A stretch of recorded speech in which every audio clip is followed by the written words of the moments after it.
여기 보시면 서울 인구가 지금 2025년도에 꾸준히 감소, 2026년 기준 900만 명대 중후반, 960만 미만으로 쪼그라들었는데요.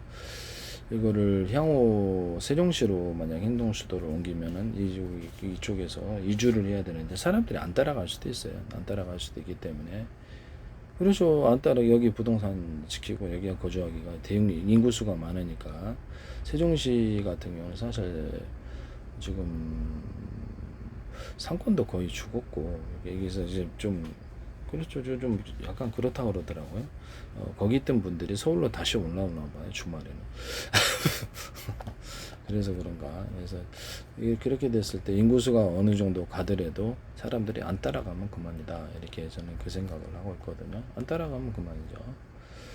공무원은 가더라도 제가 보기에는 여기가 살기가 더 좋고 교육 환경도 좋고 그래서 딱히 가야 될 이유는 없어요.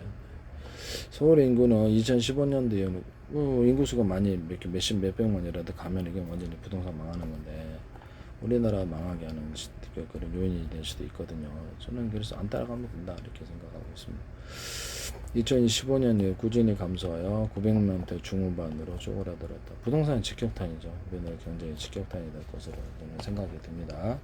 노원, 도봉, 강북, 노도강, 동북부 지역과 이제 제가 그 외곽에는 오르더라도 거기는 이렇게 아파트 오더라도 따라가지 말라고 제가 말씀을 드렸죠. 도심권, 노원, 도봉, 강북의 동북부 지역에 인구 유출이 심각한데요.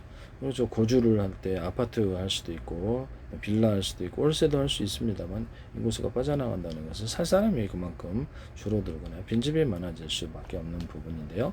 그래서 외곽 지역은 여기 따라가지 말라고 이렇게 교통이 또 좋지도 않고 말씀을 드립니다. 노원, 도봉, 강북, 노도강 인구 이출이 심각하다. 동북부 지역과 도심권, 종로, 성동 이쪽에도 성동 아파트 쪽도 그러면 문제가 있는 부분이다. 장기적으로 5년, 10년을 생각을 해야 되기 때문에 문제가 있는 부분이죠. 내 돈을 거기 묻어놨다가 그것을 문제가 되면 어떻게 해요? 네. 고령화 잘 팔리지 않는 것도 문제죠. 인구수가 빠져나가죠. 예. 아파트가 황금성이 좋긴 한데 안 팔리면 그것도 골치 아파요. 고령화 낙후된 전세도 내야 되잖아요. 전세도. 네. 낙후된 주거 환경이 고령화 낙후된 주거 환경이 원인이고 교통이 안 좋아요. 그래서 강동구 일부 신축 공급 지역을 제외하고 대다수 자치구에서 인구수가 감소 중이다. 그래도 오피스가 있는 곳이거나 외국인 관광들이 많이 오는 곳은 괜찮아요. 여기서 상행위가 발달하거나 외국인들이 대신 들어와줘서 우리 지역에도 보면은 광희동 지역이다 아니면 신당동 지역이다 상충동 지역 외국인들이 들어와서 월세를 살아요. 네. 흔해졌어요. 그래서 흔해졌다. 이 주변에도 외국인들이 쉽게 눈에 띄거든요. 우리 주변 창문 열어도 외국인들을 항상 볼 수가 있습니다. 그래서 검은 머리, 전 세계에서 들어온 사람들을 볼 수. 창문만 열면 다 보입니다. 이쪽 도로편, 저쪽 보면 항상 외국인들을 볼 수가 있습니다. 외국인들이 우리가 인구수가 저출산 고령화로 앞으로 줄어들 텐데 지금 당장에는 급격히 감소하고 있지 않지만 물건도 요새 다 갖다 주고 1인 가구가 40%고 서울에만 그래서 사람들이 딱 식당도 잘 이용하지 않을 수 있겠구나 이런 생각이 드는데 오피스 있는 데는 그나마 좀 장기적으로 식당을 생존할 수 있어요.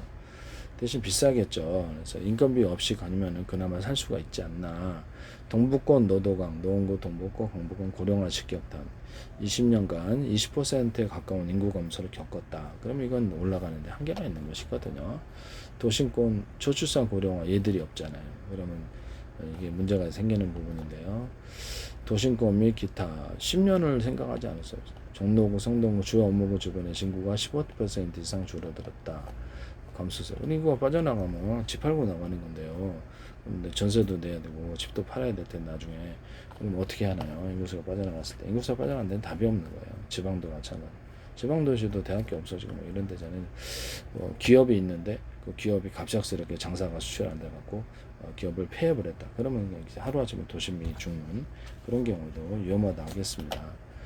그래서 수많은 기업이 하나의 기업이 떠나더라도 다른 기업이 있거나 거기 수많은 일반 주거하는 사람들 또는 주위에서 와가지고 하는 사람들이 많을 때 그쪽에 이제 부동산은 계속적으로 다른 수요에 의해서 한쪽이 수요가 줄어들어도 다른 수요에 의해서 채워져서 그것이 플러스 마이너스 되기 때문에